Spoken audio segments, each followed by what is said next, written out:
నమస్తే అందరికీ. ఈరోజైతే ఎట్లకైతే పోయినాం. బోట్లో నుంచి పడవ దింపగానే పడవకైతే బొక్క పడింది. ఇంకా వెంటనే వాటర్ అయితే వచ్చినాయి.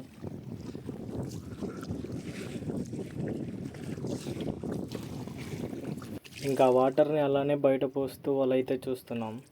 కరెక్ట్ ఒక గంట తర్వాత అయితే వల లాస్ట్కి ఒక బొచ్చ అయితే పడింది మావా. చూడండి మా బాబాయ్ ఎట్లా తప్పిస్తుండో.